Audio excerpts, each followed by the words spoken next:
بسم الله الرحمن الرحيم. الحمد لله الذي أنزل على عبده الكتاب ولم يجعل له عوجا قيما لينذر بأسا شديدا من لدنه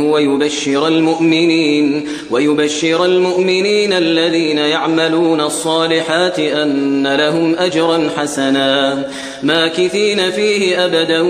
وينذر الذين قالوا اتخذ الله ولدا ما لهم به من علم ولا لآبائهم كبرت كلمة تخرج من أفواههم إن يقولون إلا كذبا فلعلك باخع نفسك على آثارهم إن لم يؤمنوا بهذا الحديث أسفا إنا جعلنا ما على الأرض زينة لها لنبلوهم أيهم أحسن عملا وإنا لجاعلون ما عليها صعيدا جرزا أم حسبت أن أصحاب الكهف والرقيم كانوا من آياتنا عجبا إذ أوى الفتية إلى الكهف فقالوا ربنا آتنا من لدنك رحمة وهيئ لنا من أمرنا رشدا فضربنا على آذانهم في الكهف سنين عددا ثم بعثناهم لنعلم أي الحزبين أحصى لما لبثوا أمدا نحن نقص عليك نبأهم بالحق إنهم فتية آمنوا بربهم وزدناهم هدى وربطنا على قلوبهم إذ قاموا فقالوا ربنا رب السماوات والأرض لن ندعو من دونه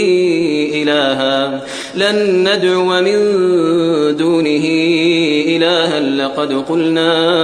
إذا شططا هؤلاء قومنا اتخذوا من دونه آلهة لولا يأتون عليهم بسلطان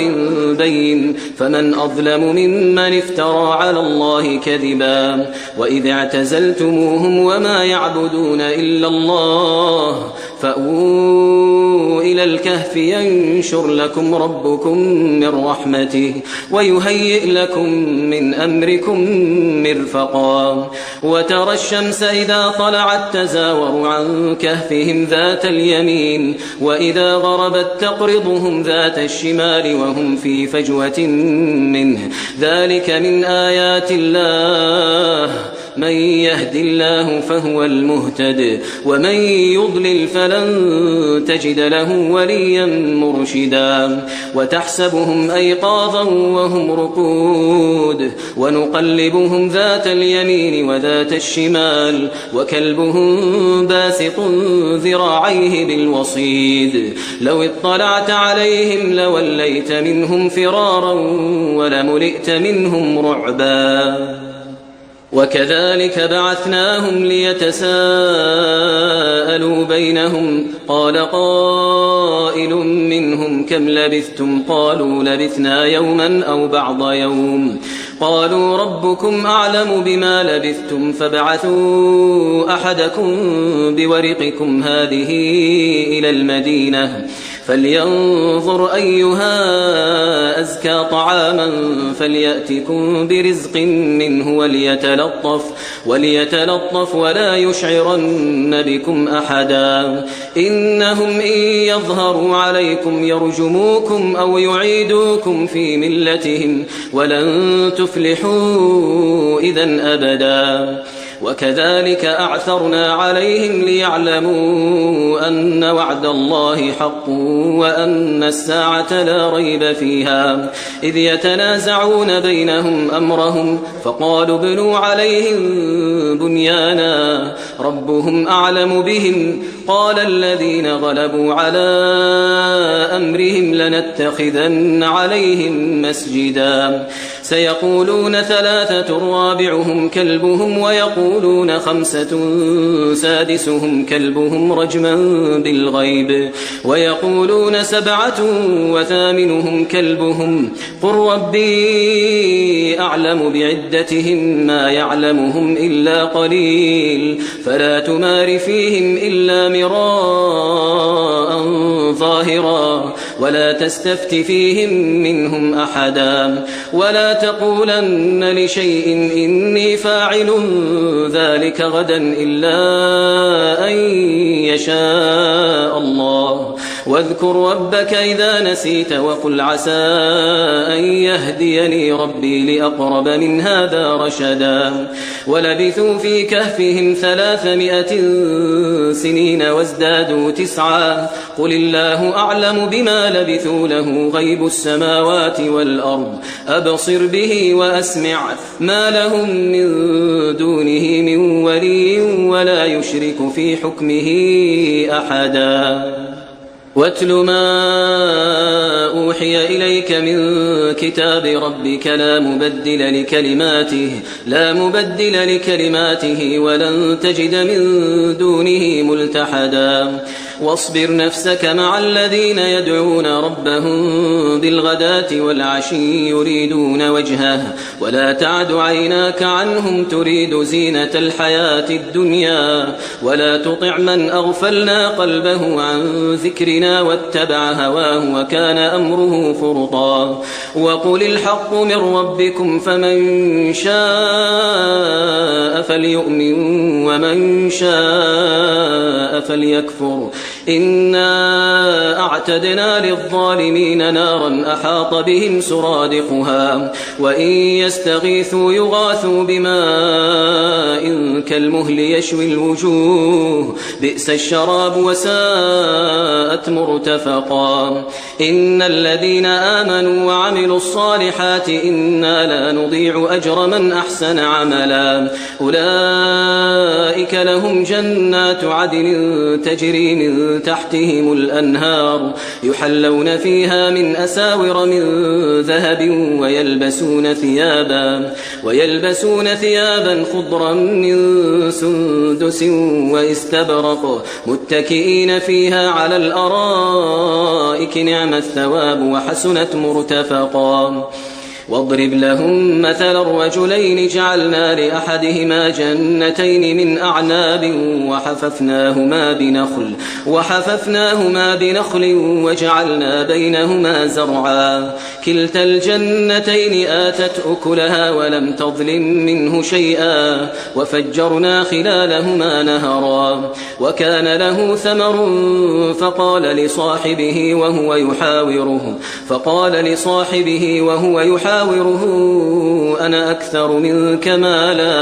أنا أكثر منك مالا وأعز نفرا ودخل جنته وهو ظالم لنفسه قال ما أظن أن تبيد هذه أبدا وما أظن الساعة قائمة ولئن رددت إلى ربي لأجدن خيرا منها منقلبا قال له صاحبه وهو يحاوره أكفرت بالذي خلقك من تراب ثم من نطفة ثم سواك رجلا لكن هو الله ربي ولا أشرك بربي أحدا ولولا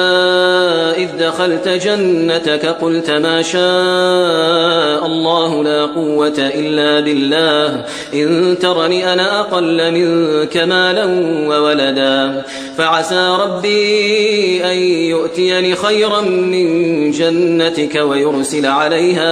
ويرسل عليها حسبانا من السماء فتصبح صعيدا زلقا أو يصبح ماؤها غورا فلن تستطيع له طلبا وأحيط بثمره فأصبح يقلب كفيه على ما أنفق فيها وهي خاوية على عروشها ويقول يا ليتني لم أشرك بربي أحدا ولم تكن له فئة ينصرونه من دون الله وما كان منتصرا هنالك الولاية لله الحق هو خير ثوابا وخير عقبا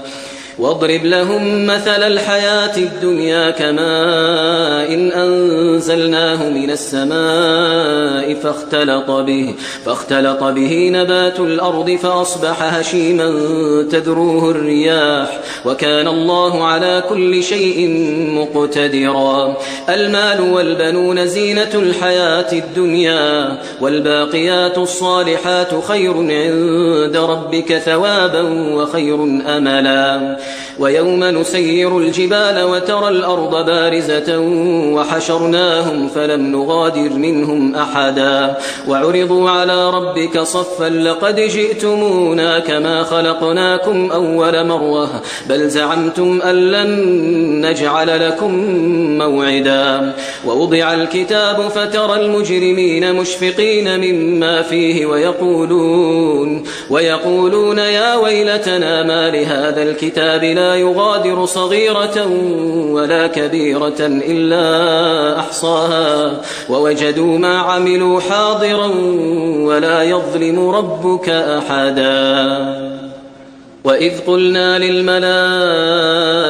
اسجدوا لآدم فسجدوا إلا إبليس كان من الجن ففسق عن أمر ربه أفتتخذونه وذريته أولياء من دوني وهم لكم عدو بئس للظالمين بدلا. ما أشهدتهم خلق السماوات والأرض ولا خلق أنفسهم وما كنت متخذ المضلين عضدا. ويوم يقول نادوا شركائي الذين زعمتم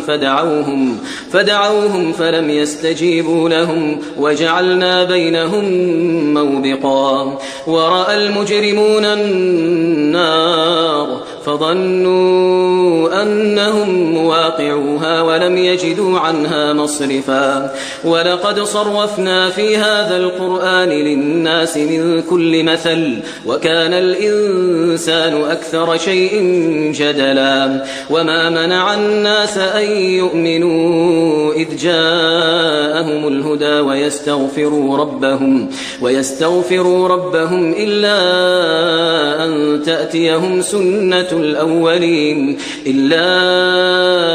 تأتيهم سنة الأولين أو يأتيهم العذاب قبلا. وما نرسل المرسلين إلا مبشرين ومنذرين ويجادل الذين كفروا بالباطل ليدحضوا به الحق واتخذوا آياتي وما أنذروا هزوا.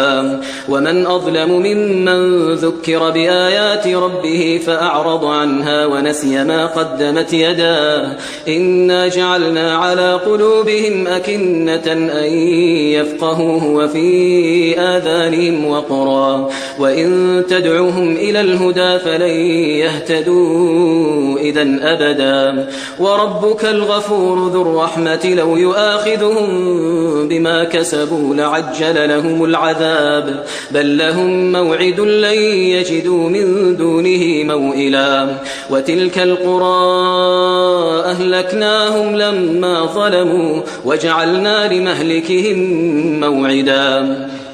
وإذ قال موسى لفتاه لا أبرح حتى أبلغ مجمع البحرين أو أمضي حقبا فلما بلغا مجمع بينهما نسيا حوتهما فاتخذ سبيله في البحر سربا. فلما جاوزا قال لفتاه آتنا غداءنا لقد لقينا من سفرنا هذا نصبا. قال أرأيت إذ أوينا إلى الصخرة فإني نسيت الحوت وما أنسانيه إلا الشيطان أن أذكره واتخذ سبيله في البحر عجبا. قال ذلك ما كنا نبغي فارتدا على آثارهما قصصا. فوجدا عبدا من عبادنا آتيناه رحمة من عندنا وعلمناه من لدنا علما. قال له موسى هل أتبعك على أن تعلمني مما علمت رشدا قال إنك لن تستطيع معي صبرا وكيف تصبر على ما لم تحط به خبرا قال ستجدني إن شاء الله صابرا ولا أعصي لك أمرا قال فإن اتبعتني فلا تسألني عن شيء حتى أحدث لك منه ذكرا فانطلقا حتى إذا ركبا في السفينة خرقها قال أخرقتها لتغرق أهلها لقد جئت شيئا إمرا قال ألم أقل إنك لن تستطيع معي صبرا قال لا تؤاخذني بما نسيت ولا ترهقني من أمري عسرا فانطلقا حتى إذا لقيا غلاما فقتله قال أقتلت نفسا زكية بغير نفس لقد جئت شيئا نكرا قال ألم أقل لك إنك لن تستطيع معي صبرا قال إن سألتك عن شيء بعدها فلا تصاحبني قد بلغت من لدني عذرا فانطلقا حتى إذا أتيا أهل قرية استطعما أهلها فأبوا أن يضيفوهما فوجدا فيها جدارا يريد أن ينقض فأقامه قال لو شئت لاتخذت عليه أجرا قال هذا فراق بيني وبينك سأنبئك بتأويل ما لم تستطع عليه صبرا أما السفينة فكانت لمساكين يعملون في البحر فأردت أن أعيبها وكان وراءهم ملك يأخذ كل سفينة غصبا وأما الغلام فكان أبواه مؤمنين فخشينا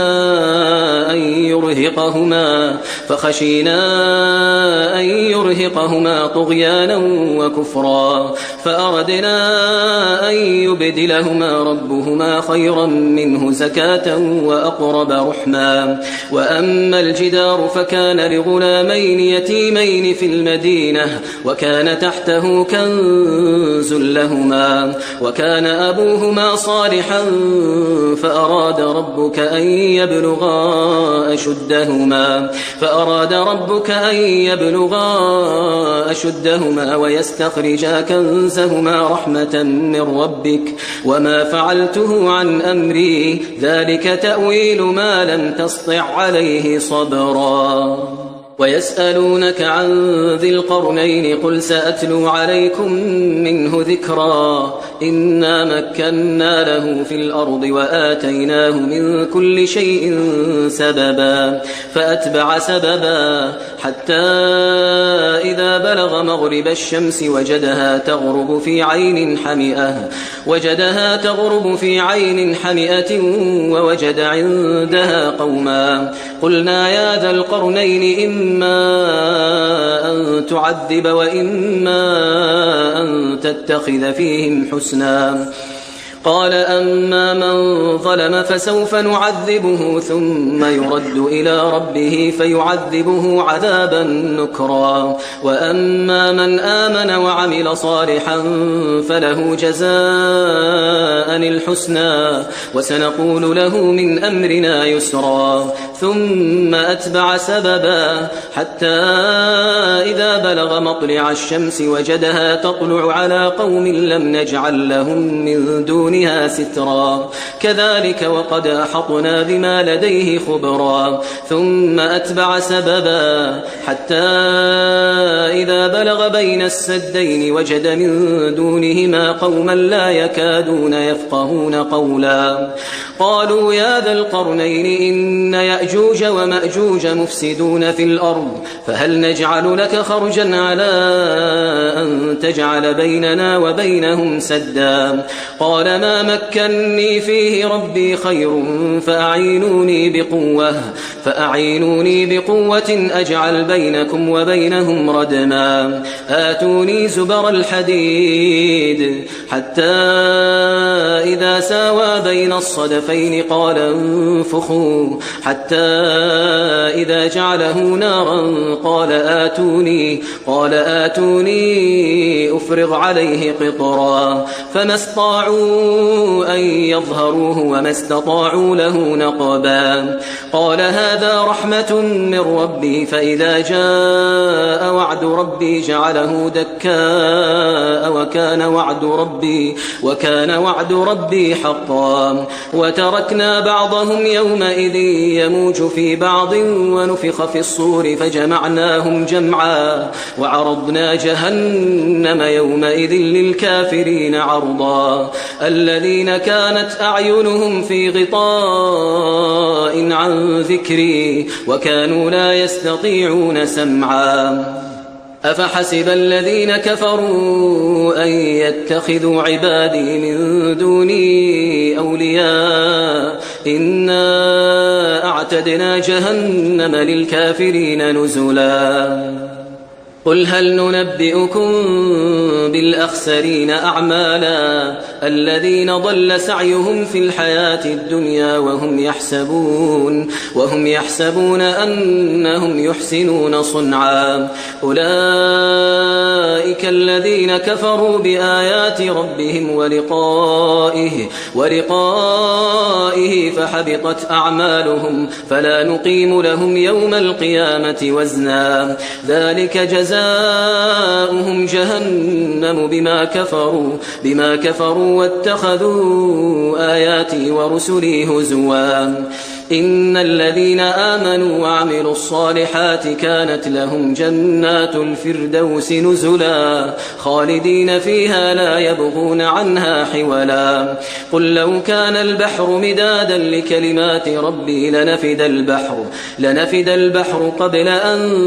تنفد كلمات ربي ولو جئنا بمثله مددا قل إنما أنا بشر مثلكم يوحى إلي أنما إلهكم إله واحد فمن كان يرجو لقاء ربه فليعمل عملا صالحا ولا يشرك بعبادة ربه أحدا